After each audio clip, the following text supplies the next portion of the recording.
What you're about to hear isn't just another diplomatic update. It's a revelation of how the West is orchestrating its final gambit in Eastern Europe. And the implications are far more dangerous than anyone's willing to admit. Let me break this down for you. Just hours ago, the leader of the conflict zone emerged from his meeting with Trump, beaming with supposed victory. But what he actually revealed sent shockwaves through military analysts' circles. 10 Patriot batteries. That's what they're celebrating. But here's the twist that nobody's talking about. They can't even pay for them. Think about this. A country claiming to fight for survival is shopping for high-end military equipment using someone else's credit card. Germany, Norway. They're being lined up to foot the bill. But why now? And why this way? The answer lies in what's happening on the ground right now. Russian forces are preparing to launch 1,000 drones per day. Not next year, not next month, daily. Right now. This isn't just warfare, it's industrial-scale intimidation. But here's where it gets truly disturbing. While the disputed region's leadership talks about responding with strikes, they won't say where, when, or how. Military secret? No. The reality is far more sinister. These aren't strategic plans, they're desperately crafted PR statements. Here's what they're not telling you. The Western neighbors' forces are already stretched to breaking point. The promised aid? It's always coming soon. Meanwhile, the front line keeps shifting, backward. Each kilometer lost is another nail in the coffin of Western influence in the region. But the most chilling part isn't what's being said, it's what's being hidden.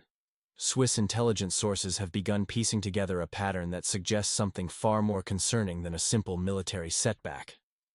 Write in comments if you're seeing signs of military equipment movement in your region. The pattern we're tracking could affect your area next. Let me show you what these supposedly warm and friendly negotiations really mean for global security. Let's zoom out and look at the bigger picture. The situation in this former Soviet republic has become a masterclass in strategic miscalculation. While their commander Syrskyi weighs his limited options, the real story is unfolding in Washington's corridors of power. Trump's promises hang like smoke in the air, tantalizing but insubstantial. The leadership in this conflict zone clings to these verbal commitments like a lifeline, but history shows Trump's words often evaporate faster than morning dew. His team's approach is famously mercurial. Today's ironclad guarantee becomes tomorrow's forgotten tweet. Meanwhile, on the ground, we're seeing fascinating developments. New fortification lines being constructed 20 kilometers behind current positions. Not 2, not 12, but 20 kilometers back. This isn't just a plan B. This is what military analysts call strategic depth. Or in plain language, preparing for the worst. The shift toward contract soldiers instead of mobilization reveals deeper cracks. You can't build a professional army overnight, especially when your current forces are sending open letters begging to return to their farms and families. This creates a dangerous paradox, claiming strength while preparing for retreat. What we're witnessing is a hybrid strategy built on contradictions. They're simultaneously holding the line and digging new trenches far behind it. They're announcing future victories while their troops write desperate pleas for rotation. They're celebrating incoming patriots while avoiding any real diplomatic engagement. But here's what makes this situation truly explosive. The growing disconnect between political rhetoric and battlefield reality. The average citizen in this northern Black Sea region is caught between grand promises and grinding warfare, between Western assurances and Eastern pressure. And just when you think you've grasped the full scope of this crisis, an unexpected player enters the game, one that could completely reshape the strategic chessboard of Eastern Europe. The contrast between rhetoric and reality becomes starker by the day. While Russia methodically builds its military strength, investing billions in troops and equipment without fanfare, the country at a crossroads still operates in revolutionary mode. All headlines and spectacle, even as the fine print speaks of strategic withdrawals. This transformation is telling. Everything the former Western partner does now, begging, hoping, delaying, points to a crucial shift. The conflict has entered a phase where slogans no longer suffice. Each new day demands concrete results, not fresh promises. As they try to wrap strategic decisions in diplomatic packaging, claiming negotiations are impossible, the truth becomes evident. Their hand weakens while requests multiply. Western allies, weary of this endless saga, increasingly demand, "Where are the results?" The disputed territory responds with, "We're holding on," while Trump merely nods and says, "Fine," before approving another Patriot system. Meanwhile, in the Kharkov region, they're measuring how far the front must retreat for sustainability. The real drama isn't about drones or patriots. It's the practical admission behind the slogans. Maintaining everything is no longer possible. The goal now is preserving what remains, hoping to eventually rebuild something new from the pieces. For now, they order batteries, wave to allies, dig trenches, prepare eloquent speeches, and hope for either new aid or at least new excuses. Politics is delicate, especially when you're Donald Trump being asked for the third time, "Are you really supporting this cause?" Each response must balance diplomatic gesture with self-promotion. The greatest irritant in this series isn't Moscow with its determined approach, but rather the perpetual performance of the former Soviet Republic, desperately trying to maintain appearances while reality shifts beneath their feet. The gap between proclamations and ground truth widens daily, revealing the fundamental weakness in their position. What do you think about the current situation? Leave your answer in the comments. Today we're diving deep into a fascinating shift in global politics that's becoming increasingly clear. The Western diplomatic scene resembles a peculiar theater, where the main action happens behind closed doors, while others merely create background noise with sanctions and emotional appeals. Recent leaks from financial sources reveal a compelling narrative. Trump views Putin as the only significant figure worth engaging with in this entire situation. The rest appear as extras in a political quest game, running around, shouting, organizing sanctions flash mobs, while real decisions are made backstage. The leader of the former Soviet Republic has become like that persistent neighbor who keeps banging on the radiator demanding attention, only to face repeated rejection. Not out of malice, but from sheer exhaustion. Western officials now view him not as an enemy, but as an obstacle to peace, like an extra gear in a mechanism that keeps claiming the whole machine will collapse without it. Brussels exhibits classic chronic fatigue syndrome. While nominally supporting the disputed territory between Russia and the West and opposing Russia, they're desperately trying to avoid any requests for real involvement. When Trump recently made positive remarks about Putin, nobody gasped. They just quietly sighed and pulled out their contingency plans. Rachel Rizzo from Atlantic Council put it academically. Trump's statement likely shows frustration with Putin rather than sympathy for the country at crossroads leadership. A brilliant euphemism. In essence, Trump simply lost his patience with the endless delays and strategic maneuvering. In Washington, they don't even call this a double game anymore. It's preliminary bargaining. First comes the harsh rhetoric, then the deal proposal, and if lucky, results follow. The Western neighbor's endless video messages with sad eyes and constant demands have become background noise in this high-stakes diplomatic dance.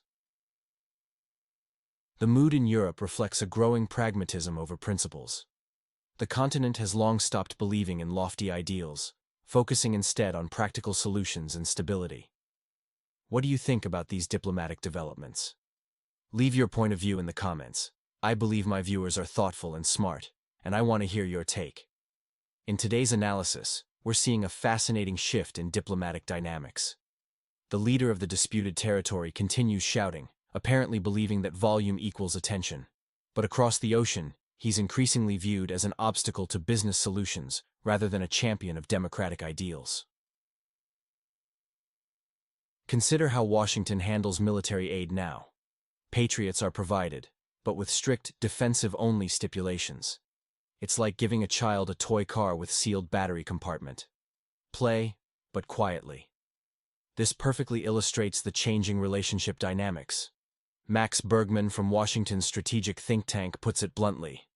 The U.S. won't become a stronger ally to the former Soviet Republic, not from lack of desire, but from counting losses.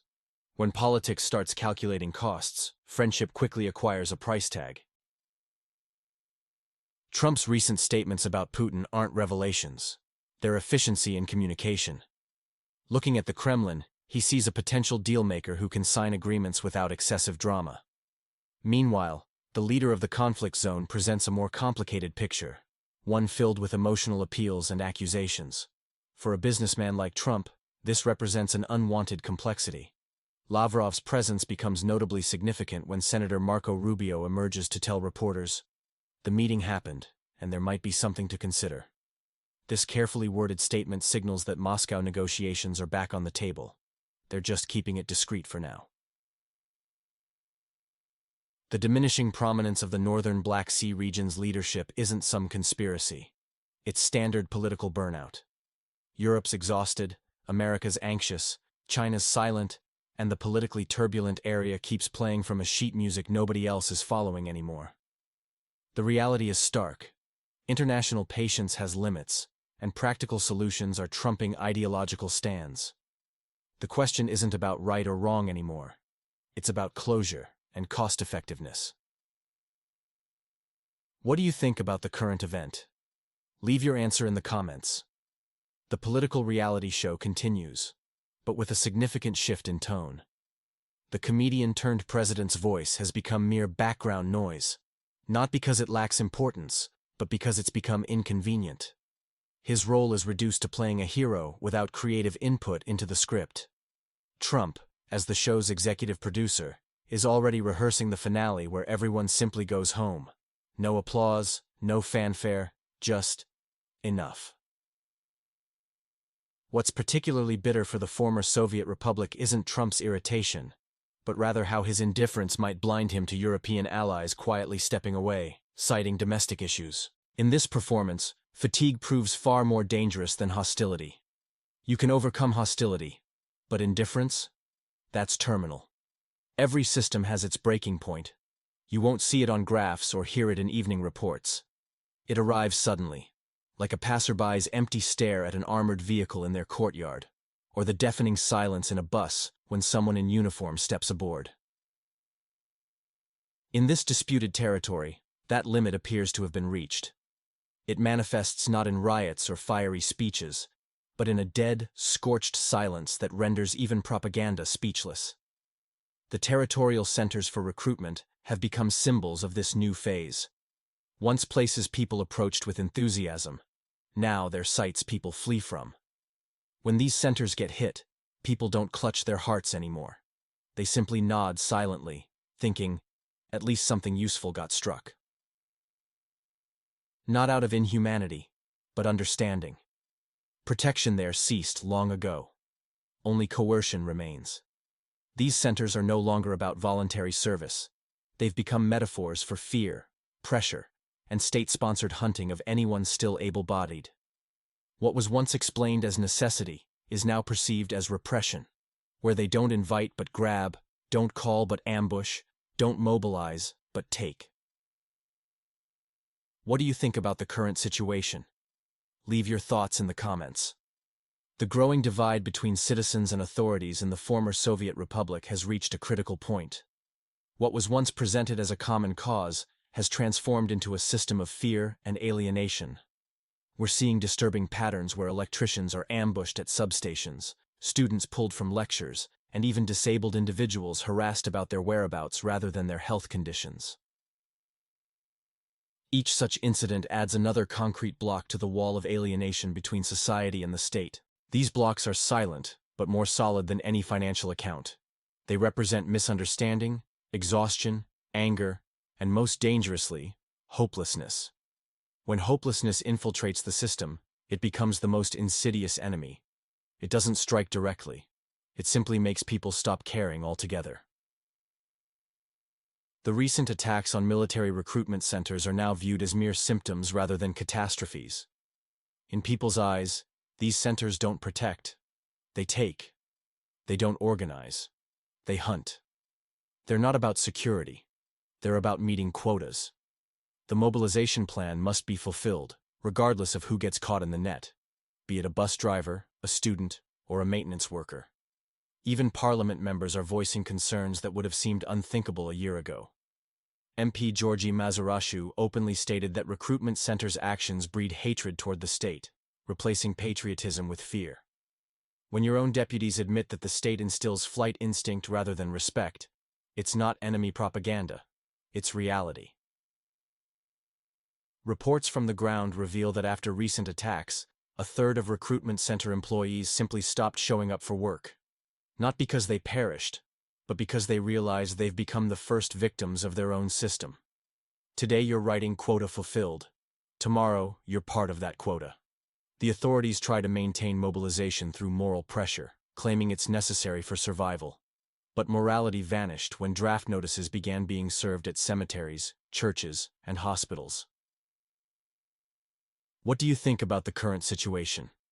Share your thoughts in the comments. In the country marked 404, a profound silence has settled over society. Not the kind that follows a command, but one born from lost meaning. The relationship between citizens and their government has reached a critical point, marked by aggressive recruitment tactics that treat people like game pieces rather than human beings. Military commissioners acting like predators, hunting young men at bus stops as if playing some twisted game with bonuses, have triggered an unprecedented response: complete disconnection. This isn't active protest or sabotage. It's something far more devastating. It's the silence that emerges when all meaning has been exhausted. The social contract between people and state is delicate, existing not on paper or in parliamentary halls, but in citizens' minds. When a government communicates through masks, uniforms, and shouted orders, silence becomes the only response. And this silence is the most destructive form of resistance. The system's demoralization manifests in chaos. Communication happens in private chats. Workers operate at half capacity, afraid to speak freely. Bomb shelters remain unprepared. Military summons get lost. Communication lines break down. This isn't mere disorder. It's a symptom of complete system failure. The chaos spreads across districts and regions like a virus. When authorities eventually question why nobody responds to military summons, they'll find no answer. Not because people are hiding, but because they've mentally checked out. Without protests or banners, citizens have simply stopped being part of this social agreement. Now the authorities face something worse than protest: emptiness. Worse than outrage: absence.